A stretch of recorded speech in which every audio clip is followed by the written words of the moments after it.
سلامونه ګرانو دوستانو، زه احمد hasrath یم د انګلیش بای پشتو چینل اداره کوونکی. موږ د پارت آف سپیچ اووه ډولونه وویل. دا د پارت آف سپیچ د درسونو ادامه ده. د نن درس مو د پارت آف سپیچ آخرنی درس دی. د نن درس مو پریپوزیشن دی. که چیرې د پارت آف سپیچ تیر درسونه مو نه وي کتلی، دا باید حتما وګورئ، ځکه پارت آف سپیچ د انګلیسي ژبې ډیر مهم ګرامر دی. حتما باید زده سئ. دا دی نن د پریپوزیشن په وړاندې کولو سره نن مو د پارت آف سپیچ درس پای ته ورسول. راتلونکي درسونه به انشاءالله د انګلیسي ژبې زمانې او داسې نور درسونه ولرو. اماده سئ، راځئ چې خپل درس شروع کړو. Let's dive into the lesson.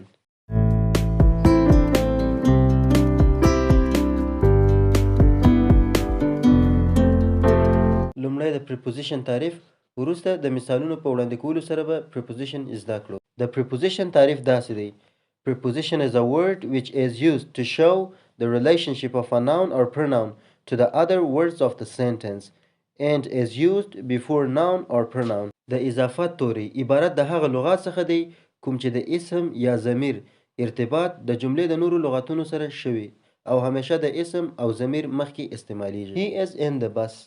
دی په ملي بس کې دی یا دی په بس کې دی. ګوره دلته in preposition شو، ځکه د هی چې ضمیر دی رابطه د بس سره وشول. دی په بس کې دی، نو دلته in preposition شو. We are on the bridge. موږ پر پل باندې یو. ګوره دلته on preposition شو، ځکه د we چې ضمیر دی د دا ضمیر رابطه د چی سره وشول؟ د bridge، د پل سره.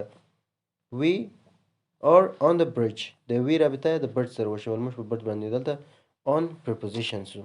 The dog is under the table. سپی تر میز لاندې دی. دلته under preposition شو، ځکه dog رابطه د table سره وشول.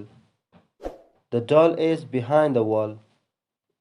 ناوکی د دیوال شاته دی. دلته behind preposition شو یا د اضافت توری شو، ځکه د doll رابطه د wall یا دیوال سره وشول.